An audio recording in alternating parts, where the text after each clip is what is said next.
evening, everyone. Good evening, Mr. Chair, Deputy Mayor. My name is Shawn. I live at 135 Prince Regent Street. And I was one of the original residents of Cathedraltown. I've been here for nearly 10 years. I was a little bit confused because I attended Saturday's meeting as well. And I came prepared to speak about the working group. But it seems like the topic has changed to various topics, actually.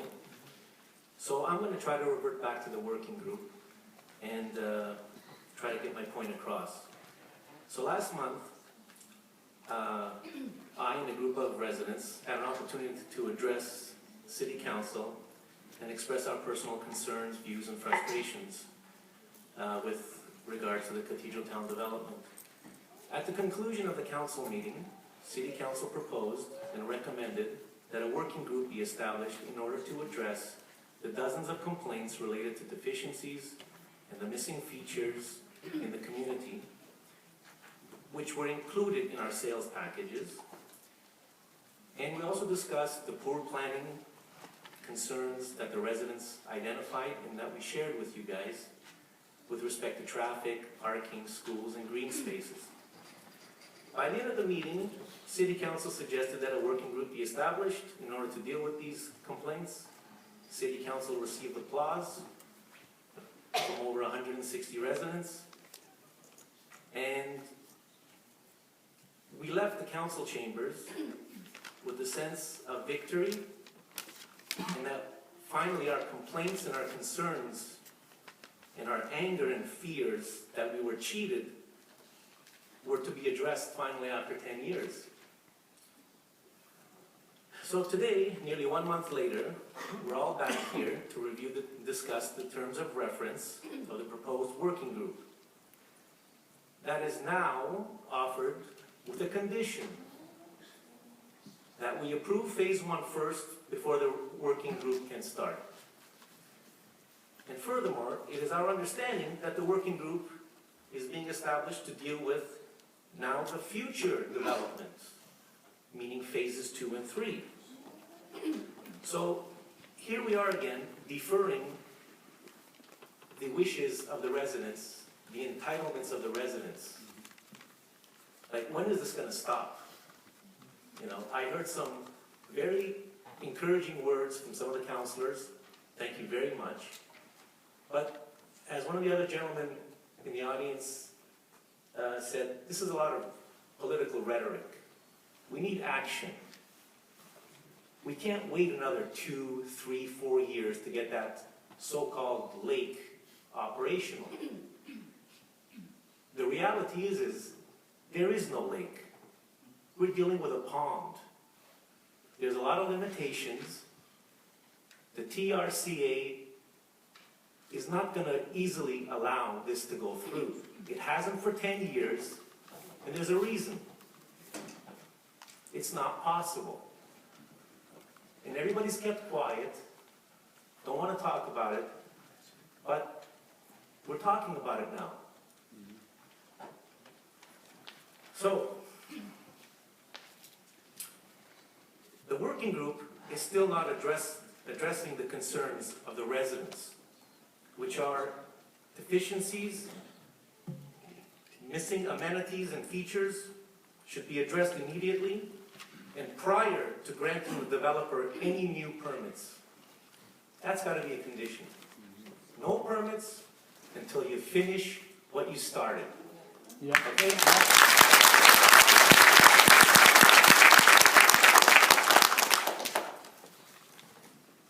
I know it's a matter of personal opinion, but Cathedraltown Community has not turned out to be very attractive and has become ever so more dysfunctional. As many residents said, there's no green spaces, the schools are getting overloaded.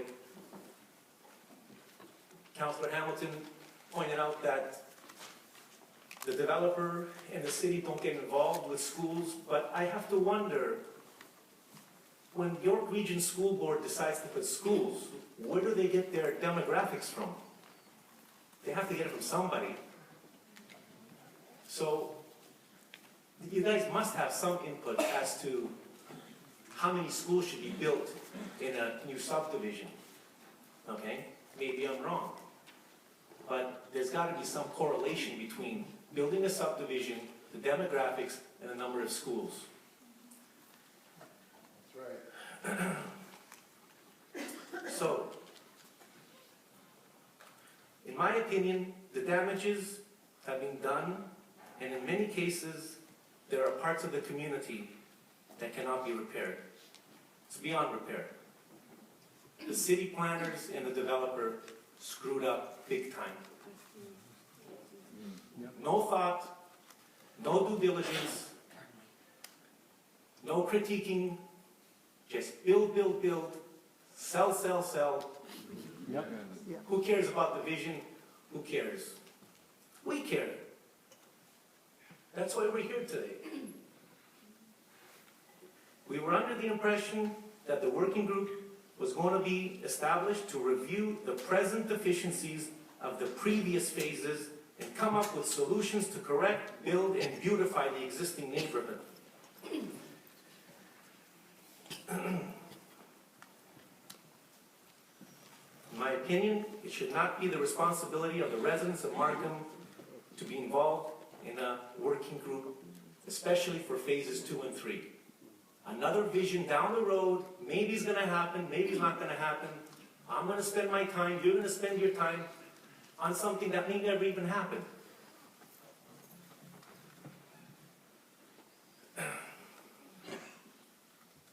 This is why city staff, the city hires planners and engineers. Part of the residents' tax dollars go to pay city employees. It is the city employees that need to review, development proposals. It is their job to find deficiencies, irregularities in development plans, and communicate with the developer to help resolve any potential problems and avoid the construction of dysfunctional, unattractive communities. It's not my job. It's their job. Yeah. These gentlemen sitting Yeah. right here.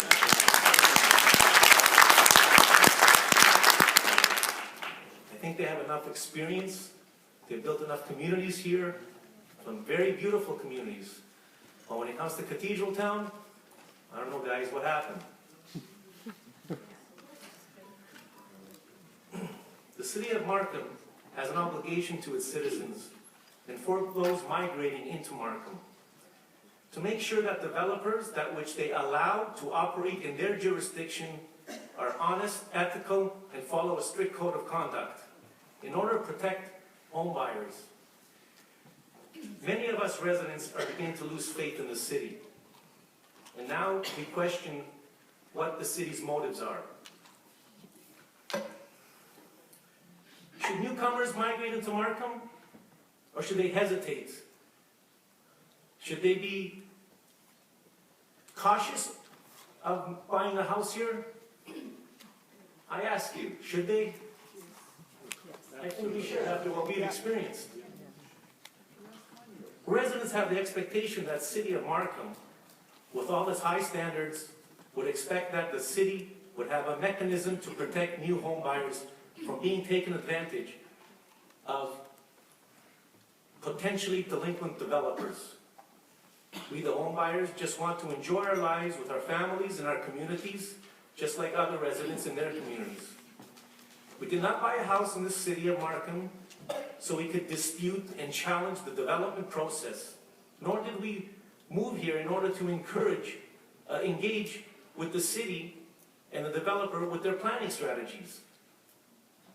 When you buy a car and that car has a recall because of a poor design, does the car company ask members of the public to be part of a working group to fix that defect in engineering? No, they do not. The car company takes responsibility. Okay? That's the first thing they do. It contacts their customers, which is something the city hasn't done. It informs the customer of the situation, offers to correct the problem, learns from their own mistakes, avoids making the same error, and executes the repair efficiently and transparently.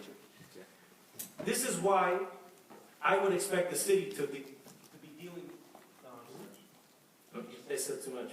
Just wrap up, please. All right. We have provided the city a demand letter, a detailed complaint letter, and a detailed deficiency list of nearly 100 items. I think we have done more than enough. This onus now lies with the city to review each of the deficiencies, to respond back to us, and inform us as to when they're going to be repaired. We are more than happy to discuss and demonstrate any item that needs to be reviewed. However, I do not agree with the working group. Okay? I don't agree with this.